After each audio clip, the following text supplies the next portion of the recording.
राज्य शासनाने सर्व प्रकारच्या शाळांमध्ये 13 ते 15 ऑगस्ट दरम्यान दररोज शाळांमध्ये झेंडावंदन करण्याचे आदेश दिले आणि यावर्षी सुद्धा 13-15 ऑगस्ट दरम्यान झेंडावंदनला सुरुवात झाली। रामकृष्ण हरी मित्रांनो, मी मंगेश सपकाळ। चला म्हटलं आता आंघोळ करून झेंडावंदनला जाऊया। आपण तर करून घेतली आंघोळ, शिवला पण उठवलं आणि त्याची पण आंघोळ करायला लावली। शिव आता तयार झाला होता, नानाने आणलेला नवीन ड्रेस घालून घेतला आणि दुसऱ्या बाजूला चहा पाणी चालू होता। मग काय आता आम्ही पण सेल्फी काढून घेतली, पण शिवचं अजून चालूच होतं मेकअप। शिव काय म्हणतो बघा।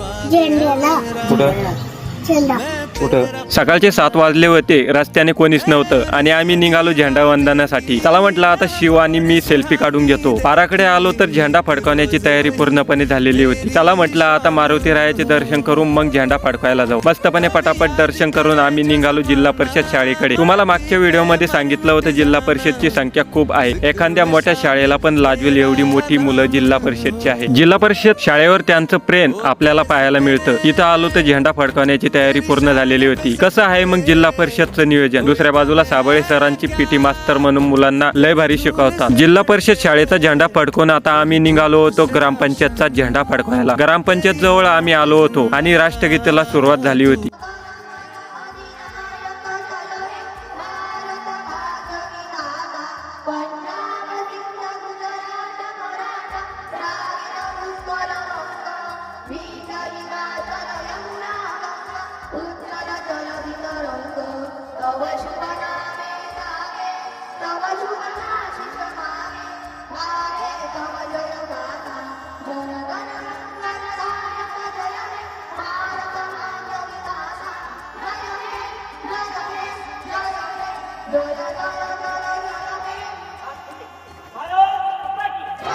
अशी गर्दी असते बरं का आमच्या शिवनगरी जळगाव सपकाळमध्ये। झेंडा असला की झेंडा फडकून आता निवांत आणि मस्तपणे गप्पा छप्पा मारल्या। पप्पू नेमाने यांच्याकडे फोटो काढण्यासाठी मोबाईल दिला। जिल्हा परिषद शाळेची गावामध्ये फेरी निघाली होती। आम्ही लहान होतो ना त्यावेळेस सुद्धा गावामध्ये फेरी निघायची आणि हे परंपरा अजून जिल्हा परिषद शाळेने जपलेली आहे। आम्ही ज्या ठिकाणी बसतो त्या ठिकाणी मस्तपणे गप्पा छप्पा मारल्या। परत गणेश मी आणि निघालो घरच्या दिशेने। घरी आलो तर आई करत होती दळण। नाना म्हणे मिरचीला खत टाकून द्या। पटापट पप्पू शेठ यांच्या गोल्डनला आलो। गाडीवरती 3 गोण्या टाकून घेतल्या। 1000च्या स्पीडने निघालो शेतामध्ये। छत्रपती संभाजी चौकामध्ये बस स्टँड वर आलो तर विनोद शालिग्राम सपकाळी उपोषणाला बसलेले होते। का बसले होते, कशामुळे बसले होते, उपोषणाची वेळ का आली, हे सर्व प्रश्न आपल्याला तिथं गेल्यावर कळणार होते। मग पटापट त्यांच्यापाशी गेलो, त्यांना विचारलं तुम्ही उपोषणाला का बसले, कशामुळे बसले। ते म्हणे 15/6/2017 पासून संस्थेने रुजू करून माझ्याकडून सर्व शैक्षणिक कामे करून घेतली। सप्टेंबर 2025 पर्यंत मी शाळेमध्ये रुजू होतो। शिक्षण मंडळाने मला शाळेमध्ये येण्यास नकार दिला। तर आपण या पत्रामध्ये बघून घ्या।